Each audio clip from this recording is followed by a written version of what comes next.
5 ways to boost your IELTS vocabulary. Hi there. In this video, we're going to look at 5 ways to boost your vocabulary. And the last tip, the last one, is my favorite. Let's jump straight into it. So, number 1, learn the formulas of the words. Learn the rules. This is a very powerful technique because if you know like the root of the word, then you can add the prefix, you can add the suffix, and you can expand. This is also good for the reading because you can deduce the meaning. You can work out the meaning of the word rather than having to rely on the words that you already know. So this is why it's an incredibly powerful technique. I'm going to put some links that show you the rules. You know, like if you put able on the end, it usually means that the person can do the task or that it's possible, for example. So if you learn these rules, you can expand your vocabulary considerably. I'll give you an example. The word nonconformist, it's one word. We've got the prefix, which is non, which just means basically not. Then we've got the root, which is conform, which means to go along with. And then ist is usually the person, like a communist, Marxist, a capitalist. So if we look at that word, nonconformist, we can deduce that it's a person who does not go along with the routine. Okay, and that's because we know the rules. And personally, I find it really interesting looking at the origin because you can tell if once you know the rules at a deeper level, you can say, okay, unstoppable. You know that the prefix un is Germanic in origin. I think. And then able, like we said, is the ability. So we've got unstoppable. That means it's something that's just not likely to, it's something that could be unstoppable. It can't be stopped. Okay, so that's number 1. Learn the rules. This is really, really powerful. The final tip is my favorite, well, probably my second favorite, but we'll get there in a second. So number 2. This next one is more of a tool, and it's a Chrome extension. It's called vocabulary.com. So just go to Google, put vocabulary.com, Chrome extension, and here what you can do is you can highlight the words, make your list. It's got the definitions, and you can do all the tests, and you can learn them. And most importantly, you can learn them in context, and you can do it relatively quickly, i.e., you don't have to find the definitions, and you can just keep continuously testing it. It integrates well with spelling bee as well, so you can test your spelling, which is, if you're looking to get a 7 or higher, you absolutely need to have your spelling under control. Next one, Quizlet as well comes under this, Quizlet.com. I'll put the links to these places in the description. Quizlet, similar idea. You have to look for the definitions, I think, and you can just test yourself continuously with flashcards. And flashcards are a very powerful tool if you know how to use them. I'm not going to go into it now, but it's all about the learning curve, and I'll put a link to my vocabulary page where I talk about the learning curve, the repetition curve, that's it. And the amount of times that you repeat it, and spaced learning, and all these other learning concepts. So the third one, once you've learned the word, use it. Use it a few more times in that same day, and hopefully the next day. This kind of reinforces what I just said about spaced learning. So we say it a few times, then we try and say it again the next day. We try and use it in conversation. And this way we're more likely to remember it. Also, hopefully, we're going to get feedback whether we've used it correctly. If you're in an English-speaking country, this is essential You know, if you're learning new vocabulary, go out the next day and use that vocabulary, or the same day, use it. If you're not living in an English-speaking country, maybe try and incorporate it in your English-speaking class, or just write some sentences down.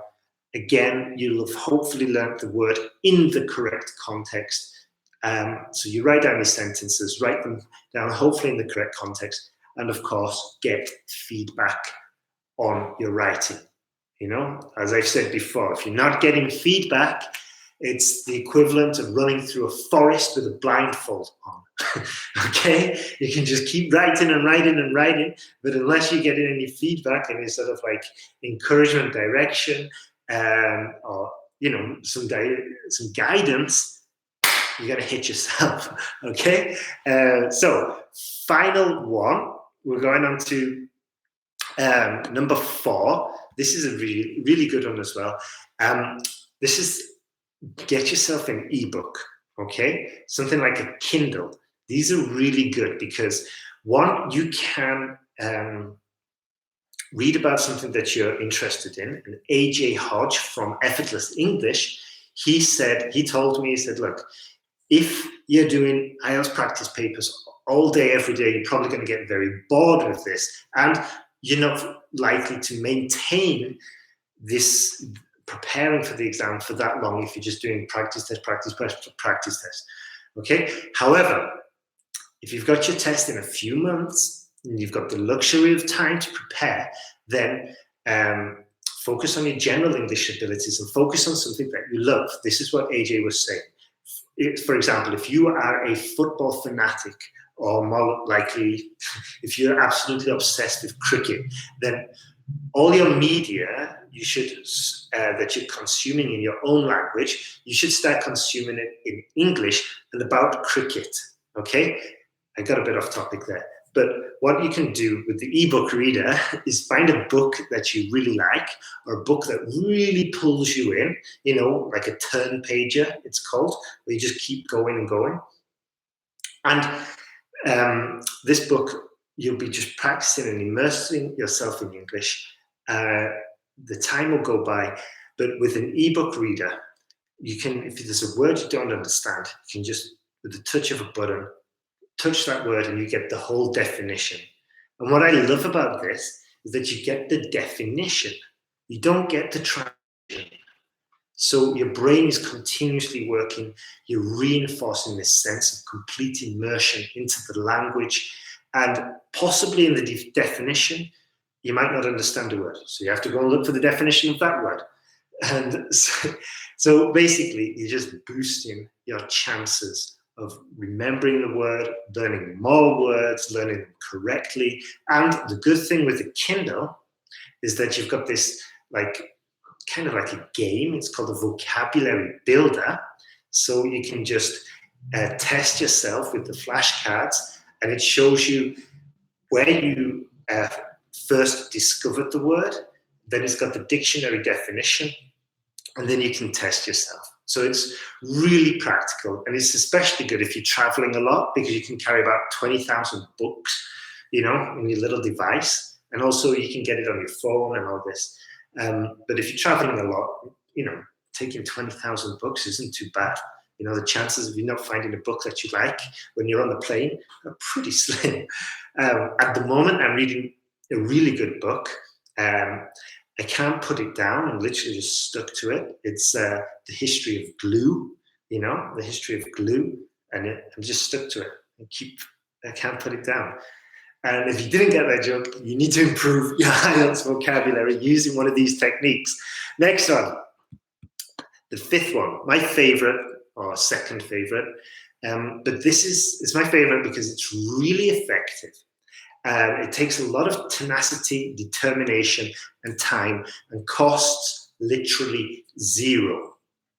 So what you do is you start transcribing.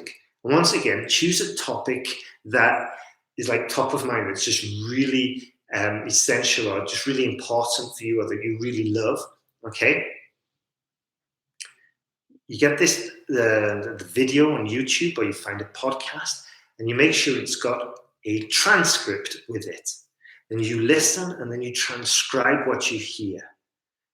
The beauty of this is that, one, you're going to hear it pronounced perfectly, more often than not, quite a few times.